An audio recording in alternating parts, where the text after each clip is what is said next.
یظنون ملاقو ربہم وانہم الیہ راجعون، جنہیں یقین ہے کہ انہیں اپنے رب سے ملنا ہے، انہیں کسی کی طرف لوٹ کر جانا ہے۔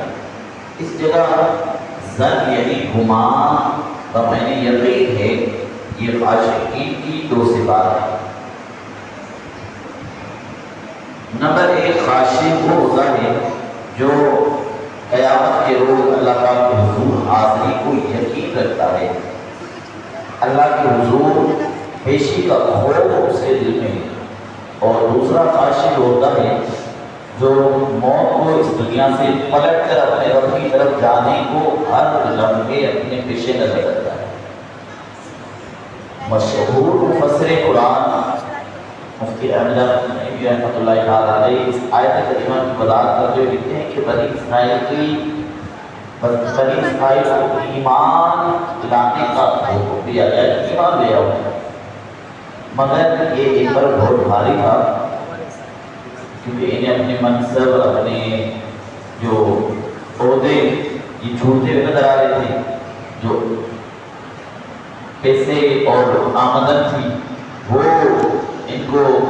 ان سے بند ہوتے ہوئے دکھائی دے رہے تھے، لہذا یہ منصب اور مال کے لالچ میں ایمان قبول نہیں کرتے تھے۔ انہیں اس کا حل دیا گیا کہ حکومت کے صبر اور نماز کے ذریعے مدد حاصل، ان دو عبادات کے ذریعے تمہارے اندر ایمان قبول کرنے کی اہمیت اجاگر ہوگی۔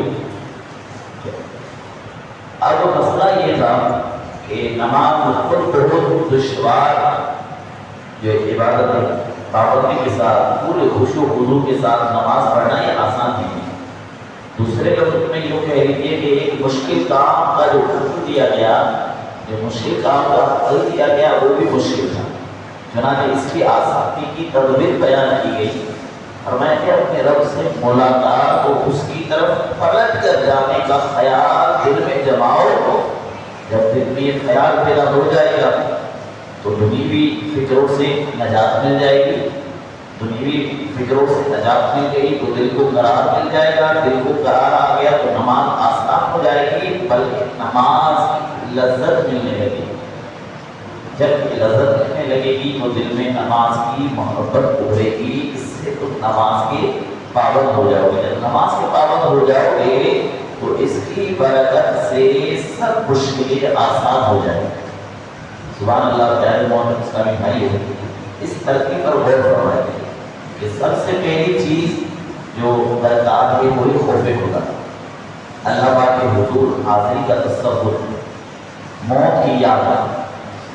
جب یہ نصیب ہو جائے تو آدمی نمازی بھی بن جاتا ہے، نیکیوں کی محبت بھی دل میں آ جاتی ہے، گناہوں سے نفرت بھی ہو جاتی ہے، دنیا کی محبت بھی تب توڑ جاتی ہے، اور فکر آخرت بھی نصیب ہو جاتی ہے، اخلاق اور کردار بھی سمجھ جاتے ہیں۔ اسی خوف خدا اور موت کی یاد کی برکت سے ساری مشکلیں آسان ہو جاتی ہیں۔ میرے پیارے بھائیوں، سب سے پہلا فائدہ تو یہی ہے کہ خوف خدا کی برکت سے آدمی پکا سچا نمازی بن جاتا ہے۔ بعض دفعہ لوگ اپنی مشکل بتا رہے ہوتے ہیں کہ اکثر کہتے ہیں کہ یار میں چاہتا ہوں کہ نمازی بن جاؤں مگر نہیں بن پاتا، روز رات کو میں علامت لگا کر سوتا ہوں مگر فجر کے لیے آنکھ نہیں کھلتی، روزانہ ساری نمازیں پڑھنے کی نیت کرتا ہوں مگر اس پر عمل نہیں کر پاتا۔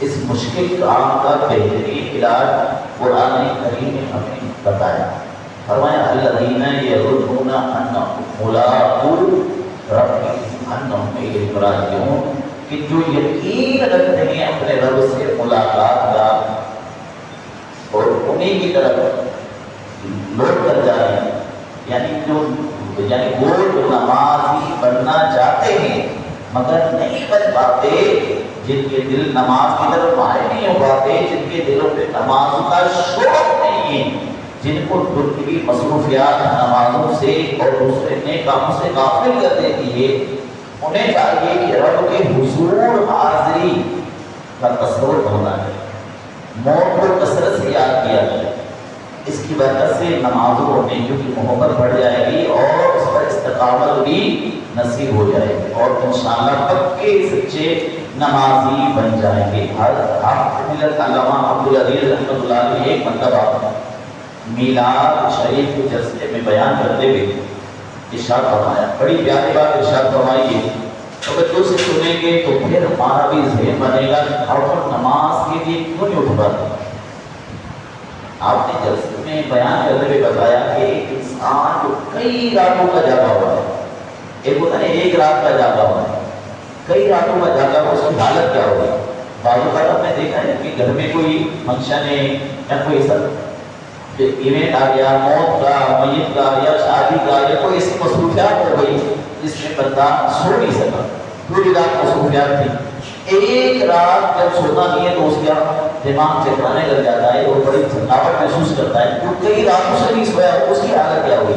آپ نے مثال دی، آپ فرماتے ہیں کہ جو بندہ کئی راتوں سے سویا نہ ہو، جاگا ہو اور تھکا رہا ہو، اب اتنی تھکاوٹ اس کو کئی راتوں کا جاگا ہوا، پھر کسی اچھے کمرے میں اس کے لیے اچھے سے اچھا آرام کا بستر لگایا ہوا، یوں سمجھ لیں کہ اس کے لیے بڑا خوبصورت بیڈ ہو، آرام کا گدا ہو، ساتھ میں ایئر کنڈیشن بھی چل رہا ہو، یعنی بڑی اس کے لیے کمفرٹیبل معاملات کر کے اس کو سونے کے لیے انتظامات کر کے دے دیے گئے، اور اس طرح آسان کر کے اس کو یہ ساری سہولتیں کر دی، اب اس تھکے ہارے انسان سے اس کمرے میں سونے کے لیے کہہ دو، اچھا ساتھ ہی ساتھ اس کو یہ بھی کہہ دیا جائے اب اتنا تھکا ہوا اور اتنا آرام کا، اس کے لیے آرام کا انتظامات بھی کر دیے،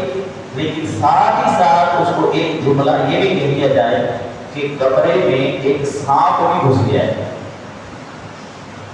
کمرے میں ایک سانپ بھی گھس گیا ہے۔ اب بتاؤ اس تھکے ہارے بندے کو جو کئی راتوں کا جاگا ہوا ہے انسان، اس کو آرام نہ اس کمرے میں بڑے کمفرٹیبل آرام کا کمرے میں نیند آئے گا؟ نہیں آئے گی۔ فرمایا کیوں نہیں نیند آئے گی؟ اس لیے کہ اس انسان کے دل میں سانپ کا جو خوف ہے، ڈر ہے، وہ بیٹھ گیا کہ کہیں میں سو جاؤں اور سانپ نکل کے مجھے ڈس نہ دے اور اس کی نیند غائب ہو۔ جب سانپ کے خوف سے نیند اڑ سکتی ہے تو فرمایا کہ خوف خدا دل میں ہو اور نماز کے وقت نیند آ جائے، یہ کس ہو سکتا؟ نہیں ہو سکتا، لیکن دل میں خوف خدا ہونا ضروری ہے۔ دل میں خوف خدا ہوگا تو ہماری یہ کیفیت بنے گی، یعنی وہ اس کی بات نہیں حقیقت ہے۔ ہمیں چاہیے کہ اپنے اندر خوف خدا پیدا کریں، موت کو یاد کریں، رب کے حضور حاضری کا تصور باندھیں، رات کو جب سونے لگیں تو نماز فجر کے لیے الارم ضرور لگائیں، گھر والوں کو بھی کہہ کر سوئیں، کسی پابند نماز کو بھی کہہ دیں کہ مجھے اٹھا دینا، یہ سارے کام اپنی جگہ کریں، لیکن پہلے بستر پر لیٹ کر کچھ دیر کے لیے موت کو اور قبر کو یاد کریں، تصور باندھ لیا کریں سونے سے پہلے۔ یہ سونے کے آداب بھی ہیں، اور سونے کی دعا کبھی پڑھیں گے تو اس میں یہی ہے، اور جب بندہ اٹھا ہے تو اس میں دعا میں یہی ہے الحمدللہ الذی احیانا بعد ما اماتنا والیہ النشور۔ جب بندہ سو کر جاتا ہے دعا میں کیا کہتا ہے؟ یہ کہتا ہے کہ اللہ تیرا شکر ہے کہ تو نے مجھ پر موت طاری کر دی۔ نیند کیا ہے؟ یہ موت ہے نا، بندہ پتہ ہے کہ اس کو فرماتے ہیں کہ دعا میں یہ کہتا ہے بندہ کہ اللہ تیرا شکر ہے کہ مجھے مجھ پر موت طاری کر دی اور مجھے دوبارہ زندگی دے دی، دوبارہ مجھے جگا دیا، اٹھا دیا۔ تو فرماتے ہیں جب سونے لگے تو اس وقت تصور کریں، سیدھے لیٹ جائیں اور قبر کا تصور کریں کہ مجھے قبر میں بھی لٹایا جائے گا۔ ویسے خوف خدا یہ اللہ پاک کو حضور حاضری کا خوف اور یہ تصور بہت ہی کمال کی چیز ہے، اس سے آدمی کو ہمت ملتی ہے، حوصلہ ملتا ہے، یہ پوشیدہ طاقت ہے جو ہمیں بہت بار ہمت اور بار حوصلہ بناتی ہے۔ اس کی برکت سے آدمی ایسے کام میں انجام دیتا ہے کہ دنیا میں راہ ہو جاتی ہے۔ اللہ پاک نے قرآن کریم میں ایک واقعہ ذکر فرمایا، قرآن کریم میں اللہ پاک نے ایک واقعہ ذکر فرمایا، حضرت طالوت رحمۃ اللہ تعالی علیہ بادشاہ تھے، انہیں بادشاہ بنایا گیا. کس طرح بادشاہ بنایا گیا اس کو؟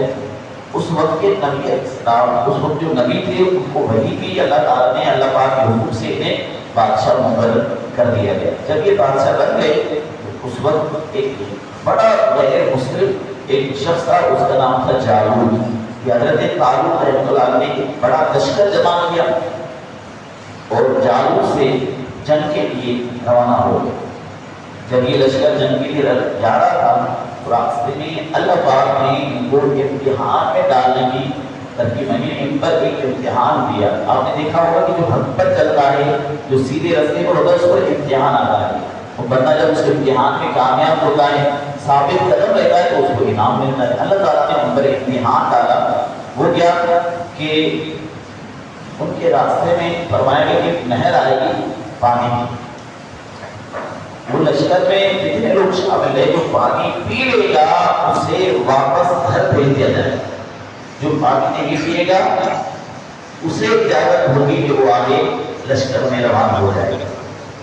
تو بہت سارے لوگ، جب وہ نہر آئی تو بہت سارے لوگوں نے اس میں سے پانی پی لیا. حضرت طالوت رحمۃ اللہ تعالیٰ علیہ نے ان سب کو لشکر سے واپس گھر بھیج دیا. اب باقی جو بچے تھے وہ 313 تھے.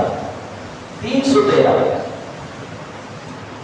اب سامنا جالوت کا ہے، بہت ہی طاقتور ہے وہ شخص، بڑی فوج ہے اس کے پاس اور بادشاہ سے جنگ تھی اسے. ادھر حضرت طالوت رحمۃ اللہ علیہ لشکر میں صرف 313. یہ دیکھ کر بعض لوگوں کے جو حوصلے پست ہو گئے، ہمت جواب دے گئے. یہ بولے کہ ہم نے آج جالوت کو اس کے لشکروں کے ساتھ مقابلے میں طاقت نہیں ہمارے پاس، ہم تو کم ہیں. یعنی گویا ہمت ہار گئی کہ کہاں جالوت کا اتنا بڑا لشکر، طاقتور فوج اس کے پاس، کہاں ہم 313 بدلے، ہم جالوت کے ساتھ جنگ کیسے کریں گے؟ ہمت ہارے ہوئے لوگوں کو علاوہ باقی جو لوگ تھے وہ بہت تھے. اللہ پاک فرماتے ہیں ان میں سے بہت ساروں کی ہمت ہار گئی، لیکن کچھ ایسے تھے اس کے لیے اللہ پاک نے فرمایا کہ الذین یظنون انہم ملاقو اللہ. ان میں سے کچھ ایسے تھے جو اللہ سے ملنے پر یقین رکھتے تھے، یعنی ان کا ایمان اتنا پکا تھا. یہ وہ لوگ تھے جن کے دل میں قیامت کا یقین تھا. بارگاہ الہی میں حاضری ہے جو وہ منظر ان کے خیالات میں چھا رہا ہوتا. یہ خوف خدا رکھنے والے تھے، اللہ پاک نے سے ڈرنے والے تھے. اس موقع پر انہوں نے کیسی ہمت دکھائی. پھر بہت دفعہ چھوٹی، اللہ پاک نے فرمایا بہت دفعہ چھوٹی جماعت اللہ کی حکم سے بڑی جماعت پر حاوی ہو جاتی ہے اور اللہ صبر کرنے والوں کے ساتھ ہے. یعنی اے لوگوں، ہم 313 ہیں تو کیا ہوا؟ جالوت کا لشکر بڑا اور طاقتور ہے تو کیا ہوا؟ تم ہمت مت ہارو. اللہ پاک کے بندے ہیں، اللہ پاک کی اپنی قدرت سے بہت مرتبہ چھوٹے لشکر کو بڑے لشکروں پر فتح عطا فرماتے ہیں. لہذا ہمت سے کام ہو. ان کی یہ نصیحت اثر کر گئی. پھر دنیا نے دیکھا کہ ان 313 کے مختصر سے لشکر میں جالوت کے ہزاروں کے لشکر کو زبردست تاریخی شکست سے دوچار کر دیا. ویسے بھی یہاں دیکھنا ہے کہ ان 313 میں جو باقبل لوگ ہیں، بڑے حوصلے والے لوگ ہیں، اللہ پاک کی خصوصیت کے ساتھ ان کا یہ وصف بتایا کہ اللہ پاک کے حضور حاضری کو یقین رکھتے ہیں. ان کے دل میں یہ یقین ہے کہ اللہ کی بارگاہ میں حاضر ہونا ہے، اللہ کی بارگاہ میں پیش ہونا ہے. اور یہ وصف تھا کہ اللہ پاک کے حضور حاضری کا یقین رکھنے والے لوگ تھے، خوف خدا والے لوگ تھے. اسی خوف خدا نے بہت ہی ہمت والا، حوصلے والا بنا دیا. اس کی برکت سے انہوں نے اتنے بڑے لشکر کو شکست دے دی. سبحان اللہ. تو معلوم ہوا کہ خوف خدا قیامت کے دن اللہ کی بارگاہ میں حاضری کا خیال آدمی کو حوصلہ دیتا ہے، ہمت دیتا ہے، جس کی برکت سے انسان بڑی سے بڑی مشکلات مسکرا کر اس کو گزر جاتا ہے. آپ نے دیکھا نا امام علی مقام امام حسین رضی اللہ تعالیٰ عنہ نے میدان کربلا میں کیسا صبر کیا، کیسی استقامت دکھائی، کیسا مشکل امتحان تھا جس میں آپ ثابت قدم رہے اور کامیاب ہوئے. آپ کا یہ وصف تھا کہ آپ موت کو ہر وقت سامنے رکھا کرتے. 10 محرم کی رات جب جس رات صبح کو کربلا میں جنگ ہونی تھی، اس رات حضرت زینب رضی اللہ تعالیٰ عنہ نے جو امام حسین کی بہن ہے، آپ امام علی مقام کی خدمت میں حاضر ہوئی، یزیدی ظالم ہیں، اور اپنی پریشانی کا دکھ کا ان کے سامنے اظہار کیا، کہا کہ کربلا کا میدان ہے اور چاروں طرف یزیدی ظالم ہیں، اب ان مشکلات سے کیسے نمٹا جائے گا؟ سیدنا امام علی مقام امام حسین رضی اللہ عنہ اس وقت بہت ہی خوبصورت نصیحت فرمائی، ارشاد فرمایا، بہن شیطان تمہاری برداشت اور صبر کو نقصان نہ ہو جائے، زمین والے سب ایک دن موت کے گھاٹ اتر جائیں گے، آسمان والوں کو بھی بقا نہیں ہے، باقی رہنے والی ذات صرف اور صرف اللہ پاک کی۔ زیادہ پیار اس نبی اپنے اندر خوف خدا پیدا کرے، اللہ کی حضور حاضری کا تصور بڑھے، امیجن کرے، موت کو یاد کرے، یقین مانگے اس کی برکت سے مشکلات سے بھری ہوئی دنیا میں جینا آسان ہو جاتا ہے۔ حضرت کابل آباد فرماتے ہیں جو موت کو پہچان لیتا ہے اس پر دنیا کے غم اور مصیبتیں آسان ہو جاتی ہیں۔ امام حسن بصری رحمۃ اللہ تعالی علیہ کا فرمان ہے کہ جس نے موت کی یاد دل میں بسا لی، دنیا کی ساری مصیبتیں اس پر آسان ہو جاتی ہیں۔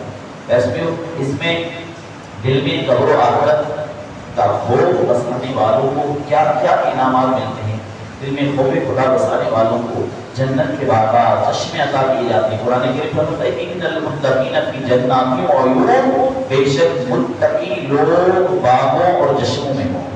حضرت فضیل بن عیاض رحمۃ اللہ علیہ کہتے ہیں کہ جو شخص اللہ پاک سے ڈرتا ہے ہر چیز اس سے ڈرتی ہے، جو اللہ سے ڈرتا ہے ہر چیز اس سے ڈرتی ہے، اور جو اللہ پاک سے نہیں ڈرتا اللہ پاک اسے ہر شے سے خوف زدہ کرتا ہے۔ حضرت کابل آباد روایت کرتے ہیں کہ اللہ پاک نے سبز موتی کا ایک محل پیدا کیا ہے، جنت میں سبز موتیوں کا ایک محل پیدا فرمایا جس میں 70,000 گھر ہیں۔ اس محل کے اندر 70,000 گھر ہیں، ہر گھر میں 70,000 کمرے ہیں، اس میں وہ شخص داخل ہوگا جس کے سامنے حرام پیش کیا جائے وہ اللہ کے خوف سے اس حرام کو چھوڑ۔ حضرت فضیل رحمۃ اللہ فرماتے ہیں جو شخص اللہ پاک سے ڈرتا ہے تو یہ خوف ہر بڑائی کی طرف اس کی رہنمائی کرتا ہے۔ میرے پیارے محترم اسلامی بھائیوں، خوف خدا کا سب سے خوبصورت جو فائدہ یہ ہے کہ معاشرتی برائیاں اس سے ختم ہو جاتی ہیں۔ آپ یقین کیجئے اگر دل میں واقعی خوف خدا ہو جائے تو کیا کوئی شراب پی سکتا ہے؟ شراب پیتے اس کو اگر سچا اللہ کا خوف ہو جائے تو وہ کبھی شراب کے قریب نہیں جائے گا، بدکاری کے قریب نہیں جائے گا، گناہوں کے قریب نہیں جائے گا، چوری کے قریب نہیں جائے گا۔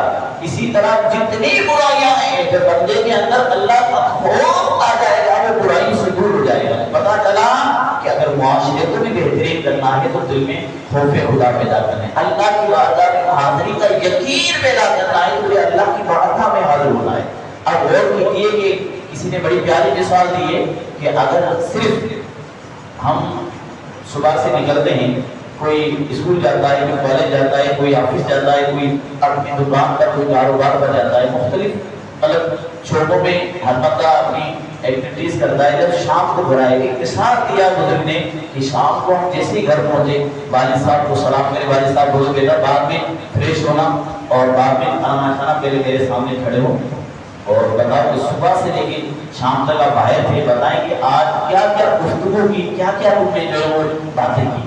اب بتائیں کہ ایک دن کا حساب والد صاحب کے سامنے کہ ہم دے سکتے فی زمانہ معاشرے کی بات کر رہا ہوں کہ ہمارا انداز گفتگو کیا ہے۔ کسی نے کہا کہ ہمارا انداز گفتگو تو یہ ہے کہ سلام بعد میں کرتے ہیں پہلے گالی دیتے ہیں، اور پھر اگر کوئی سمجھائے کہ یار کیا کر رہے ہیں تو گالی دے رہا ہے کہ بھائی میرا بیسٹ فرینڈ ہے، یہ کوئی تھوڑی دیر سے وہ ناراض ہوتا ہے، وہ بولتا ہے ہاں میں بھی اس کو گالیاں دیتا ہوں۔